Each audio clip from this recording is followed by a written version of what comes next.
Yeah. So we were discussing about the multiplexing schemes, multiplexing and multiple access. So we will continue the same thing.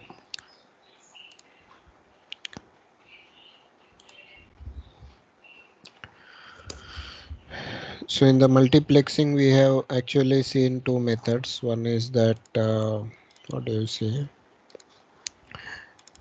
FDM, and another one was TDM. So I will quickly show you the block diagram. So you will remember that.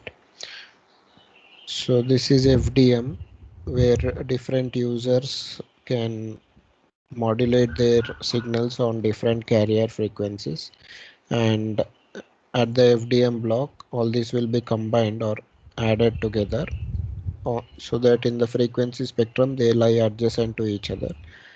And at the receiver, the bandpass filters are used to filter out the desired messages from the appropriate users and distribute to the proper destinations. So here, uh, we introduce a guard band in between two adjacent stations or two adjacent channels, so that we can avoid adjacent channel interference, and also the bandpass filter will get some time to roll off, will get some chance, not time, will get some will get some chance to roll off and reach from the pass band to the stop band. So then other one was TDM, mainly, which is a digital method. So in that, the sampled versions of each users are interleaved. So like for the first time slot, the first user's signals are taken, and then this commutator switch moves to the second position and accepts the input from the second user. So that second user's message will be kept here, and like that, once this frame is over, then again the commutator switch will show to the first user, point to the first user. So then we have seen at the decommutator also the same thing should happen, and this commutator and decommutator should act in sync with each other. Okay, so with that brief background, we will continue today's class. So then the different types of multiple access techniques are like FDMA, TDMA, CDMA, SDMA, and PDMA. So in the polarization diversity, what is happening is we can cover the same area on the earth using two different polarizations, like uh, the same area which is within the footprint of the satellite. Suppose if you have the satellite over India and it's covering only India, so what we can do is some transponders. So the entire bandwidth of the transponder can be used, and one signal we can send in horizontal polarization, and the other we can send in vertical polarization. Thereby, we can achieve two streams of data, so that more data can be sent, or within the same bandwidth and within the same time simultaneously we can send more data. And at the receivers, those receivers who want to receive the horizontal polarized data, they can receive that data. So it's like, suppose for example, so don't tell outside, or this is not worldwide. Okay, so for example, if star network is operating on vertical polarization and Z network is operating on horizontal position polarization, so then what we can do is, ideally we need some x bandwidth for Z network and x bandwidth for star network. So 2x bandwidth is needed for us on the transponder. So transponder should have some 500 megahertz and another 500 megahertz. But now if we use this polarization division multiple access, what we can do is, uh, we can use the same frequency for both these networks. Like within the X bandwidth, we can fit both of these networks, and since that star is in the vertical polarization, you can focus those signals using vertical polarization. And since Z is on the horizontal polarization, you can orient those antennas such that it will give the horizontal polarization. So that way we can utilize the frequencies in a better manner. Otherwise, we would have needed 2x bandwidth, but now with x bandwidth itself, by using polarization diversity, we are able to achieve that uh, efficiency. So, but one problem is that the polarization mismatch may occur due to the atmospheric effect. So, that thing we have to take care. And at the receiver, we should overcome those cross polarization issues. So, that is polarization division multiple axis. And similar to that is the space division multiple axis. So, what we are doing is we are dividing the users based on their area or region in which they are staying. So basically what we can do is we can take the advantage of the space, like okay, so let me go in the forward direction. So FDMA is like frequency division multiple axis, where each channel or each earth station is assigned a particular frequency and bandwidth. So the transponder bandwidth is divided among multiple earth stations. So first earth station channel 1, second earth station channel 2, third earth station, like that. So that is the FDMA concept. And in between we leave some guard band to avoid that adjacent channel interference. So that is FDMA, we know. Then TDMA is like the entire transponder bandwidth is available for all the satellites on a time sharing basis. So at time from T0 to T1, first earth station or the channel 1 will be utilizing the entire bandwidth of the transponder. Entire 500 megahertz of the transponder bandwidth will be utilized by the earth station 1. And then after in the second time slot, we will give the chance for the second earth station, and so on. Once this entire frame is over, again the first earth station will get back its chance to send the send the information. So in the first case FDMA, all these earth stations can simultaneously transmit their signals, but in different frequencies. In the second case TDMA, they can all send using the same frequency resource. The entire bandwidth is available, but on a time shared basis. So this we know. Then CDMA is kind of hybrid for them, like where uh, all the earth stations can transmit simultaneously at the same frequency. So if you see this, so there is no uniqueness in time and frequency. So all earth stations can send at once using the entire transponder bandwidth using the same frequency. Then how do you distinguish them? Then a receiver will have a tough time to distinguish the signals from different earth stations. So what we do is we assign a unique code for each of these earth stations, each of the transmitters. So using that unique code or the PN sequence or the chip sequence, the receiver will be able to decode or demodulate the signals. So here if you see, CDMA is like a hybrid mechanism where all people are sending at once in same frequency. So you cannot distinguish them based on frequency and time. In the earlier cases, you can distinguish, okay, Earth Station 1 will send in this frequency. So we will, whenever we want to decode that Earth Station 1 signal, we will look only for that band, only for that particular range of frequencies. And similarly, if it is a TDMA, then we know that Earth Station 1 is sending in this particular time slot. So we will listen only to that time slot. But here in the CDMA, all Earth stations are sending at once in the same frequency. So what we have to do is we have to recover our message signals using the same PN sequence or the same code which was used at the transmitter.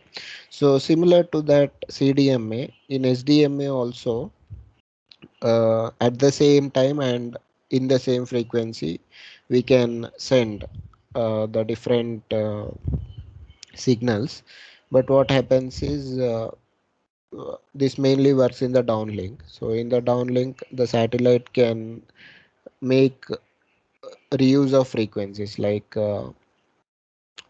suppose if you have North America, so the satellites which are there in North America, they can use one frequency, F1 frequency, to uplink. And there are some other stations, let us say in Asia, earth stations. So they also can use the same frequency f1, and at the satellite we can use directional antennas. So one directional antenna will be pointed towards that Asian earth station, another will be pointed towards that North American earth station, so that the fact, although the fact is both of them are sending in the same frequency at same time, they won't interfere.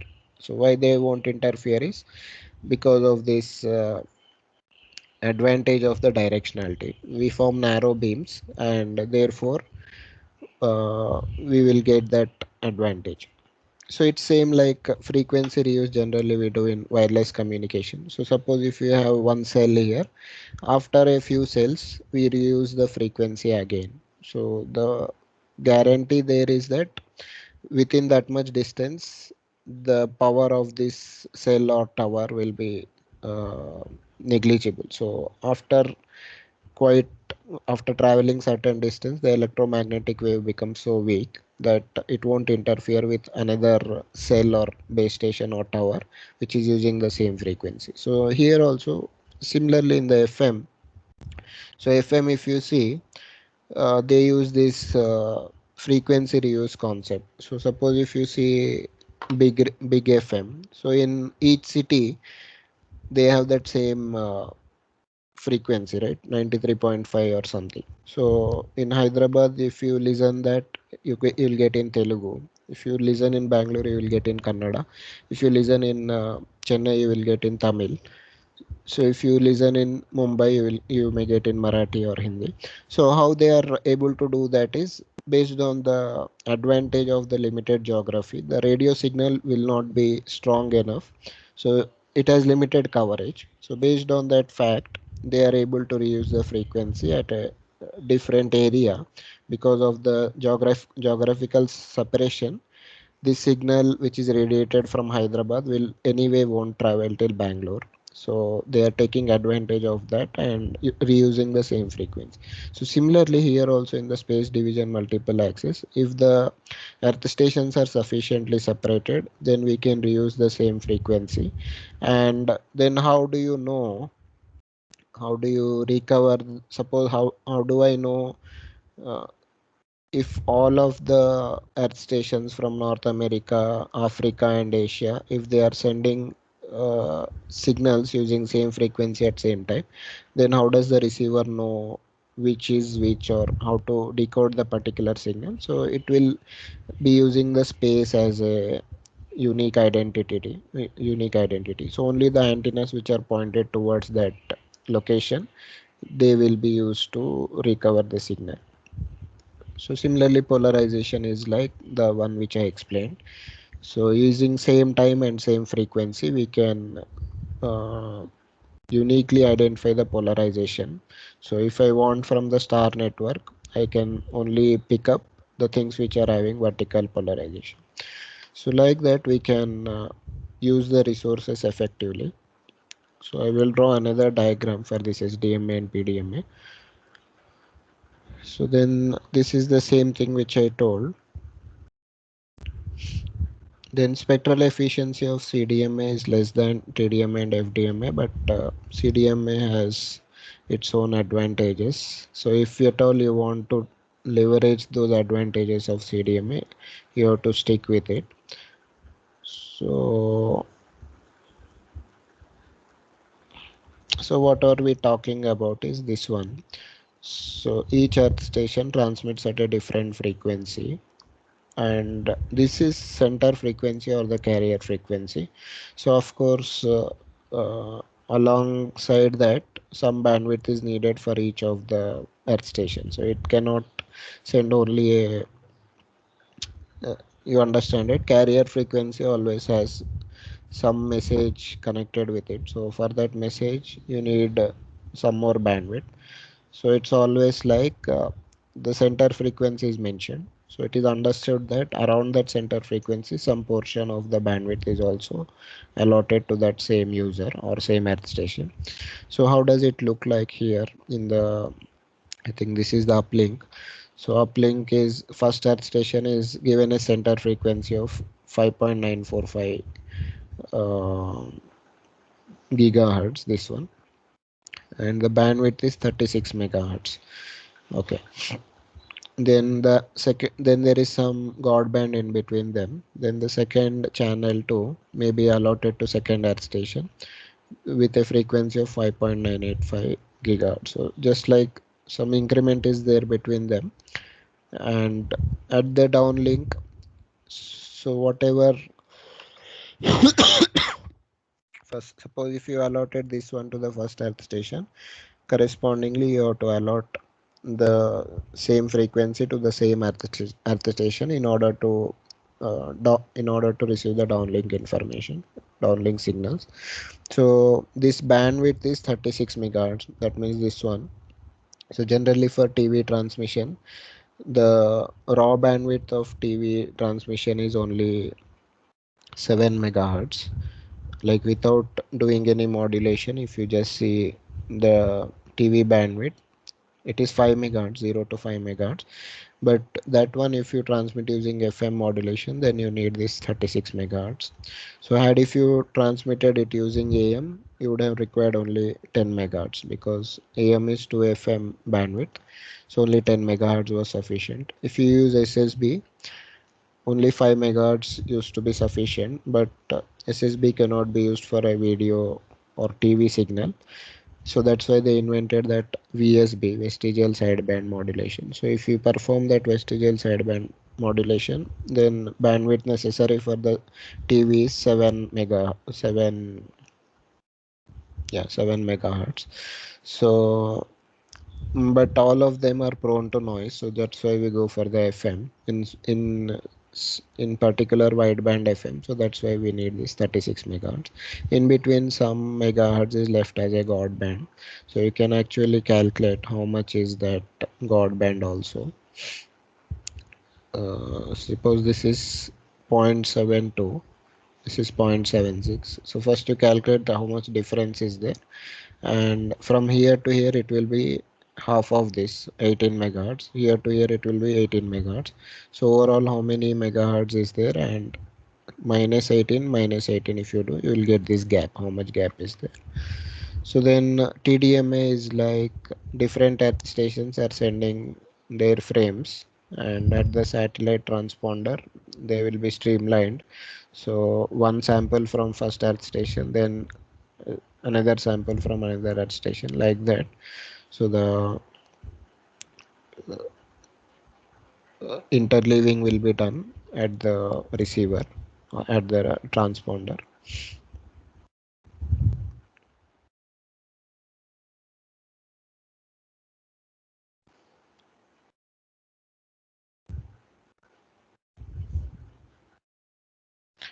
So here the same thing which I have explained.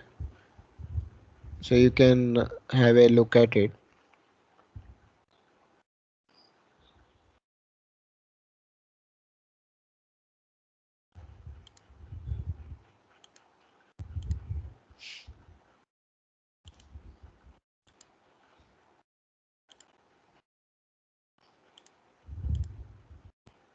Okay.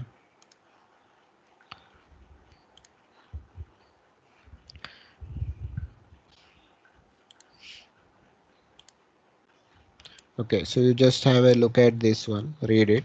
I will just connect my writing pad.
Okay.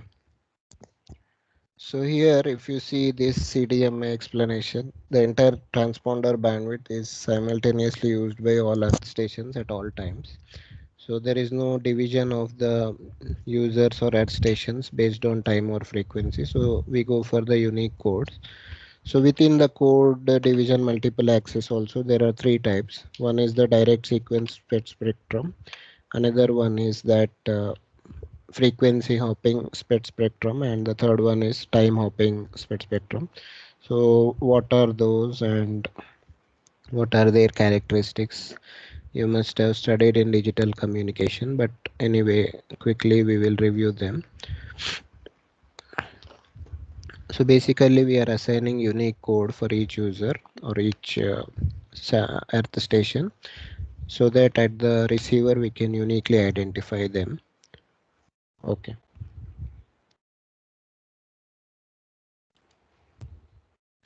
So then along with that, three other things are also there. So over and above all this, so what I was telling in this polarization thing was, suppose if you have this earth, and if you are looking to cover the same earth area on the earth, let us say this one, so you can send one beam to this place using horizontal polarization, and the same place you can also cover using vertical polarization also. So same area on the earth, you can also send another beam. So I cannot draw here vertical polarization, but so for horizontal let me draw like this, and for vertical I will draw like this, something like this. So that is polarization diversity or polarization division multiple access. So you are using the same time and frequency resources, but you are getting twice the capacity. So whoever wants horizontal polarization, they will receive using they will receive only those signals. Whoever wants vertical polarization, they will receive only those signals. So sometimes instead of this plain horizontal and vertical, we can also use left-handed circular polarization or right-handed circular polarization. So basically you have to use different polarization. So in the space division multiple axis I was telling you, so suppose if you have this North America, Africa, North Asia, so then this satellite can reuse the frequencies. So for covering this, it can use F1 frequency. Here also it can use the same F1 frequency. Here also it can use the same F1 frequency. Okay. So this is frequency reuse. So even though if it is reusing the frequency, then also the interference won't happen. Why it won't happen is because this beam which is covering the North America won't be focused on towards Africa. And even though there is a little spillover, so you may argue that, sir, once you showed antenna, uh, what is that? Antenna lobes, antenna radiation pattern. So you said main beam will be like this, and then side lobes will be there. So these side lobes may extend to some area, but their range will not be so much high that they will go to Africa. So even though there might be some side lobes in that African region, their magnitude will be very less because we are forming narrow beams from the antenna. Okay. So that is how frequency is reused in the space division multiple access. So how do you identify the user? All fellows are sending in the same frequency, same time. So how do you identify them is by using the space as a identity. So from this region, whichever is coming, that is demodulated by that antenna itself, which is pointing towards that direction. Okay, so this is the brief summary. So along with this, we have, these are how you are dividing the transponder bandwidth. But These transponder assignment modes are like how you are deciding. Are you deciding beforehand, like who gets what, or you are deciding like from time to time whenever the requirement is arising, or you are not at all deciding it and you are asking them to fight and win the channel resources. So based on this, we have three types. One is the pre-assigned multiple access, or fixed assignment, this is also called. So pre-assigned is like when you know, for long term like 10-15 years you are assigning the frequencies to a frequency or time slot to a particular station, so you know that this fellow is operating for next 10 years, so then you can assign him this channel. So you can tell always this 5.945 gigahertz carrier is dedicated to you, you use it and enjoy. So that is the pre-assigned multiple access. So that works well if you have long-term commitment and the earth station or the communication link needs to be there for a long time. Sometimes they will give lease. Transponder bandwidth is given on lease for 5 years or 10 years. So that is pre-assigned.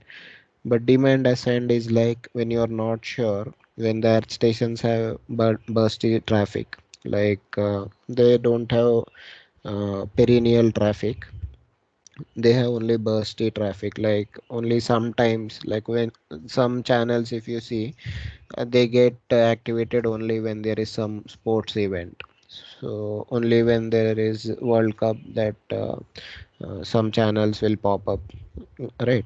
So for those demand assigned, so demand assigned is like for bursty traffic which is not predefined and which is not perennial, so we can use this demand assigned. So when there is a demand, so generally in the communications when we have cell phones, so we follow this only demand assigned multiple access. So it's not predefined, network is not giving us any bandwidth or time resources beforehand.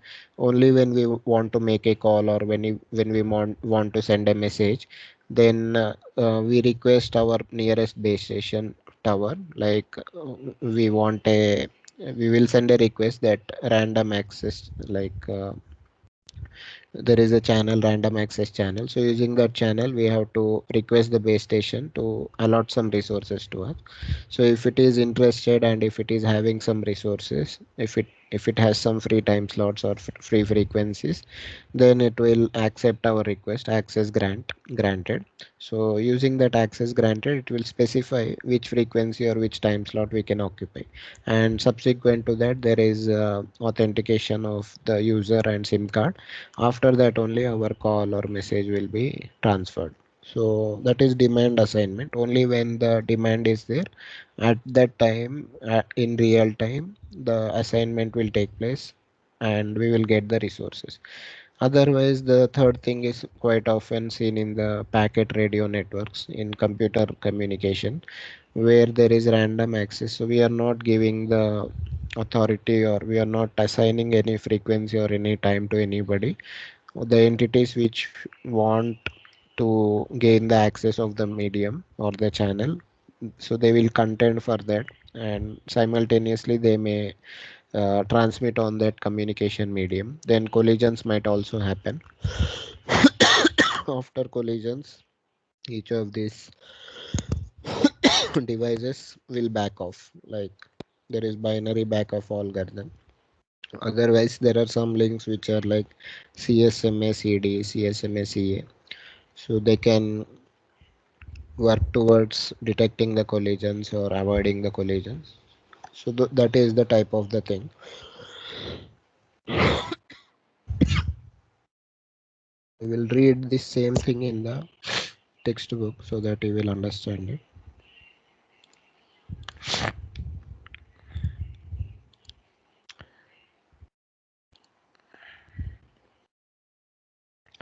So in the case of pre-assigned multiple access, the transponder is assigned to the individual user either permanently or for long durations. So what we are giving in that pre-assignment, so we are, if it's a FDMA system, we are giving him one frequency carrier. If it's a TDMA system, we are giving him one time slot. If it's a CDMA, we are giving him one unique code, so that he will use that code throughout the lifetime of its business. So,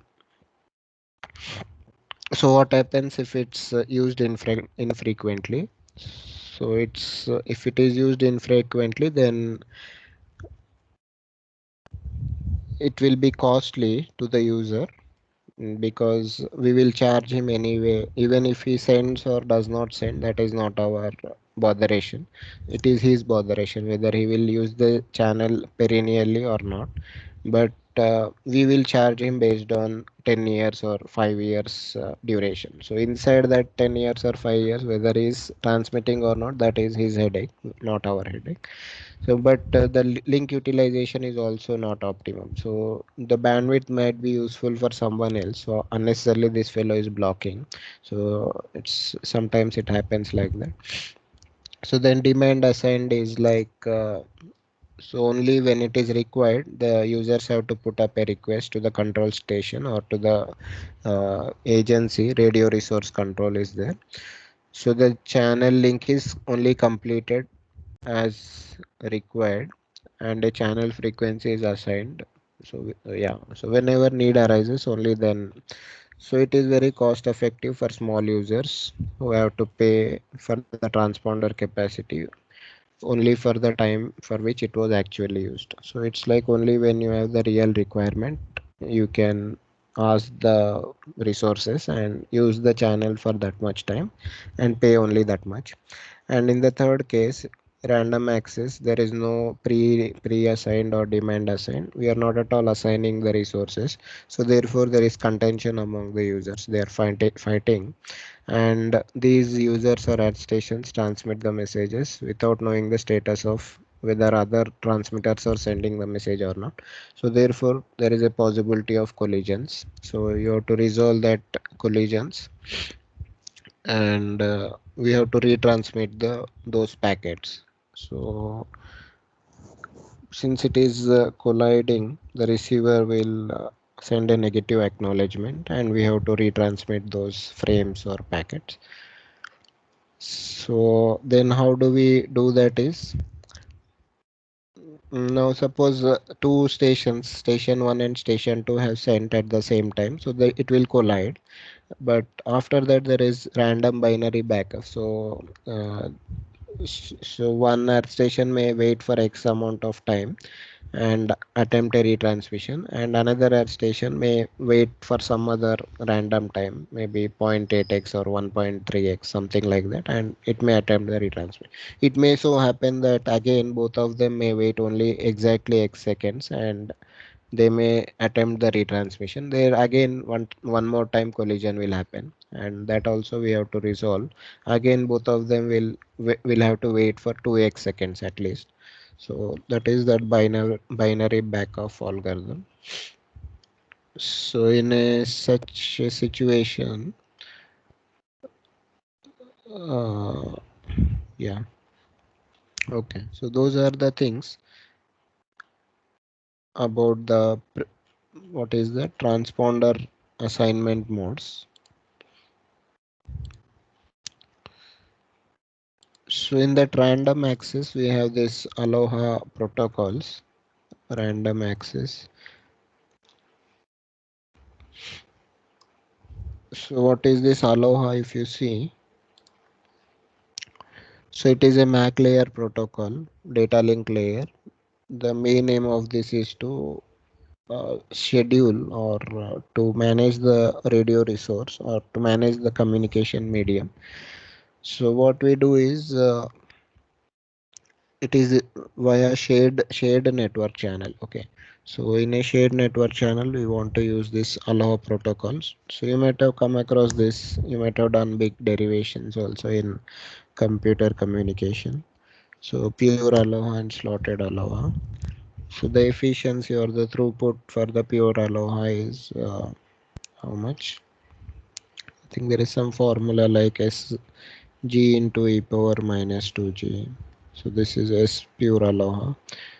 So G is the number of transmission requests in a given time frame. So number of transmission requests in a given time frame, in a given time slot. Then pure ALOHA, slotted ALOHA is little better, g into e power minus j. So yeah, so basically in pure ALOHA, it's very random. Whenever a device has some data to send, it will immediately send. So the time of transmission is continuous or arbitrary. So whenever the station is ready with an available frame, it sends the frame. So if there is collision, then it has to wait for a random amount of time and retransmit it. But in slotted ALOHA, what we have done is we have splitted the time axis in terms of time frames, and even if the stations have data ready at any random time, they cannot start the transmission at random time. They have to wait till the start of this frame. Only then they can send the frame. So if at all the station's data is ready at this point, that means if it has missed the starting of the frame, then it cannot transmit whenever its data is ready. It has to wait for the next time frame to start and attempt the data transfer only at the starting of the next time frame. So basically what we are trying to do is, in the pure ALOHA, it's very much random. Whenever data is ready, you can send it. Means many uh, devices might have their data ready at a random point, so it may lead to collision. So we are trying to bring some amount of certainty, some amount of discipline by using this slotted ALOA. Like we are restricting that devices not to send data whenever it is ready, but to wait till the start of the next frame, so that at least some amount of discipline is ensured, and that is the reason for increased throughput. So we are trying to reduce the number of collisions, and therefore the number of successful frames which were transmitted, that will increase, and therefore the probability of failure will reduce. So this is how the probability of failure is reduced, and we will get more throughput. So then you also derive this, when this is maximum and when this is maximum, and how much is the maximum percentage. So something like 18% throughput here in the pure ALOHA. Slotted ALOHA gives you 36% throughput. So how do you do that is, you derive this with respect to dg, like d we can write, only one variable is there. So what is the derivative of this one, and equate it to 0.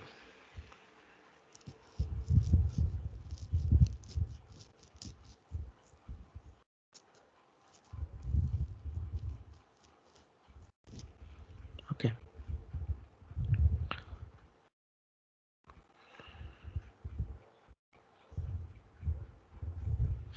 Okay, so then you will get that g value which is leading to this maximum value, maximum throughput you will get.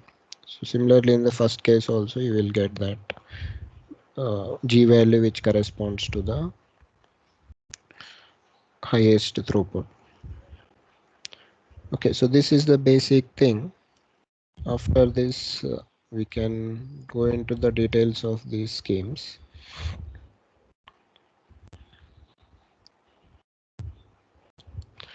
So have you seen the assignment? Yes, sir. Okay. So how is it? Do you feel that it is lengthy or it's okay? Very lengthy, sir. The first question itself. Okay. Okay. So then what you can do is, you can limit it up to 3 questions. Fourth and fifth question you can ignore. And yeah, if you feel you want more time, we can also do one more arrangement.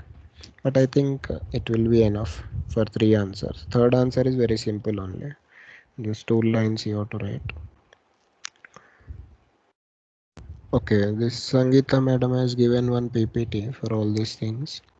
FDMA, TDMA, CDMA. What is DAMA? This demand assigned multiple access, and PAMA is permanent assignment multiple access. So then this ALOHA things. What happens in fixed assignment?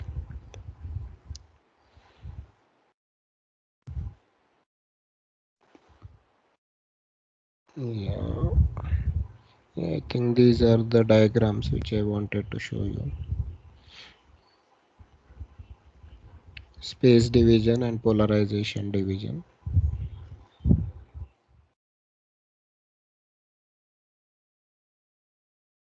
So we don't bother about this ALOHA derivations in this subject. So just you have to know what is it. So here in the pure ALOHA, whenever data is ready, they may collide. So these two packets are colliding here and here. In slotted ALOHA, we are trying to regularize the transmissions.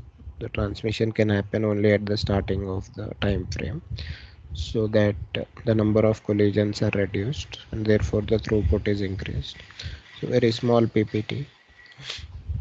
So next class we will see some more details about this and solve some numericals.